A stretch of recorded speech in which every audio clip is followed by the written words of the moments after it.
চলতে ফিরতে মাত্র একটা শব্দের আমল আপনারা করবেন, আল্লাহ পাক আপনার সম্পদের কোনো অভাব রাখবে না। আল্লাহ পাক আপনাকে বিপদের মধ্যে রাখবেন না, বালা মুসিবতের মধ্যে রাখবে না। অনেকেই বিপদ আপদ, বালা মুসিবত, অসুস্থতার মধ্যে পড়ে যান, বিভিন্ন টেনশন, দুশ্চিন্তা, ডিপ্রেশনের মধ্যে পড়ে যান। আমি আপনাদেরকে বলছি, এই একটা শব্দের আমল আপনি করতে থাকেন, উঠতে বসতে চলতে ফিরতে, যখন আপনার সুযোগ হয় আপনি তখন এই শব্দের আমলটা করতে থাকেন। আমি নিজের পরীক্ষিত আমল থেকে আপনাকে বলছি, আল্লাহ পাক আপনার অভাব রাখবে না, দুশ্চিন্তা রাখবে না, টেনশনে রাখবেন না, বিপদে রাখবেন না। আল্লাহ পাক আপনাকে এতটা উত্তম জীবন ব্যবস্থা দান করবে যেটা দেখে আপনি সন্তুষ্ট হয়ে যাবেন। অনেকে আছেন লেখাপড়া শেষ করেছেন, চাকরি পান না, চাকরির জন্য আপনারা ধন্য হয়ে খুঁজতেছেন, একটা চাকরি পাইলে আপনার জীবনটা সুখময় হবে। আমি বলছি আপনি এই আমলটা করেন। অনেকে আছেন ব্যবসা বাণিজ্য করে, বারবার ধরা খেয়ে যায়, ব্যবসা বাণিজ্যে কোনো বরকত হয় না, ব্যবসা বাণিজ্যে সে লাভবান হতে পারতেছে না। আমি বলি আপনি এই আমলটা করেন। যে যে পজিশনের মধ্যে অসুখে আছেন, যে যে পজিশনের মধ্যে দুঃখে আছেন, ওই পজিশন থেকে আমলটা আপনি করতে থাকেন, এই নিয়তটা করে আল্লাহ পাকের কাছে আল্লাহ পাক অবশ্যই আপনাকে এমন কিছু দিবেন যেটা দেখে আপনি সন্তুষ্ট হয়ে যাবেন, রবের প্রতি শুকরিয়া আপনার বেড়ে যাবে, রবের কদমে সেজদা দিতে আপনার মন চাইবে। মুসলমান ভাইরা আমার নবীজি বলেন, মাল্লাদি মাল ইস্তিগফার, যে ব্যক্তি ইস্তিগফারের সাথে আঠার মতো লেগে থাকবে, সর্বসময় তার জবান দিয়ে ইস্তিগফার বের করতে থাকবে, শুধু আস্তাগফিরুল্লাহ আস্তাগফিরুল্লাহ যে ব্যক্তি পাঠ করতে থাকবে সর্বসময়, আমার আল্লাহ পাক তার রিজিকের মধ্যে বরকত দান করে দিবে। আমার আল্লাহ পাক তাকে অবশ্যই এত ভালো কিছু দান করবে যেটা তার জীবনটাকে সুখময় শান্তিময় করে দিবে। আমার আল্লাহ তার অশান্তি, ডিপ্রেশন, চিন্তা ভাবনা দূর করে দিবে, এক কথায় সুখময় শান্তিময় জীবন দান করে দিবে।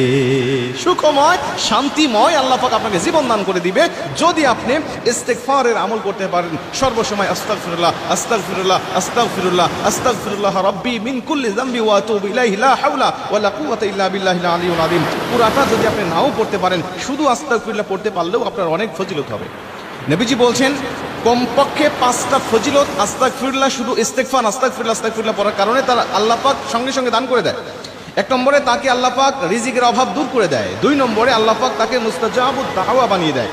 ওই আস্তাগফিরুল্লাহ পড়নেওয়ালা ব্যক্তি যদি আল্লাহ পাকের কাছে হাত তুলে দোয়া করে, আল্লাহ পাক তার খালি হাত ফেরত দেয় না, আল্লাহ পাক তার দোয়াটাকে কবুল করে নেয়। ওই যে ইমাম আহমদ ইবনে হাম্বলের ঘটনা থেকে আমরা জানি, রুটি বিক্রেতাওয়ালা যুবককে ইমাম আহমদ ইবনে হাম্বল জিজ্ঞাসা করতেছেন, তুমি সব সময় কেন ইস্তিগফার পাঠ করো, সব সময় কেন আস্তাগফিরুল্লাহ পাঠ করো, বলো এর জন্য তুমি কি পেয়েছো? তিনি বলছেন, হুজুর আমি ইস্তিগফার পাঠ করার কারণে আমার আল্লাহ পাক আমাকে মুস্তাজাবুদ দাওয়া বানিয়ে দিয়েছে। আমি হাত তুলতে দেরি হয়, আমার আল্লাহ আমার হাত কবুল করতে দেরি করে। সকালবেলায় আমার বাসার সামনে ভিড় জমে যায়, সকালে আমার কাছ থেকে দোয়া নেওয়ার জন্য সবাই আমার কাছে আসে, বলতে থাকে একটু দোয়া করো আমার জন্য, আমার ওই অমুক বিষয়ের জন্য একটু দোয়া করো। আমি তাদের জন্য দোয়া করি আর আমার আল্লাহ পাক আমার দোয়াটাকে কবুল করে নেয়। মুসলমান ভাইরা আমার আহমদ ইবনে হাম্বল জিজ্ঞাসা করলেন, বাবা তুমি বলো, বাবা তুমি বলো এমন কোন দোয়া আছে কিনা যেই দোয়াটা এখনো পর্যন্ত তোমার কবুল হয় নাই?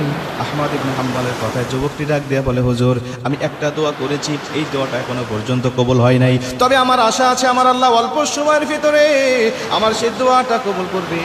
আহমদ ইবনে হাম্বল ডাক দিয়া বললেন, বাবা বলো সেই দোয়াটা কোনটা যেটা তোমার কবুল হয় নাই?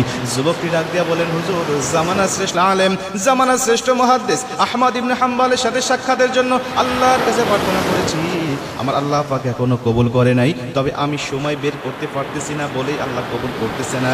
আমি যদি একটুখানি সময় বের করতে পারি হয়তো আল্লাহ পাক আমার দোয়াটাকে কবুল করে নেবেন।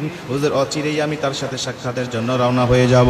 আহমদ ইবনে হাম্বল ডাক দিয়া বলে, বাবা সত্যি আমার আল্লাহ তোমাকে মুস্তাজাবুদ দাওয়া বানিয়ে দিয়েছে, আমার আল্লাহ পাক এতটাই তোমার দোয়া কবুল করেছে, আহমদ ইবনে হাম্বলের কাছে যাওয়ার প্রয়োজন নাই, আহমদ ইবনে হাম্বলকে তোমার কাছে পৌঁছে দিয়েছে, আহমদ ইবনে হাম্বলকেই তোমার কাছে পৌঁছে দিয়েছে। এর জন্য যারা ইস্তিগফার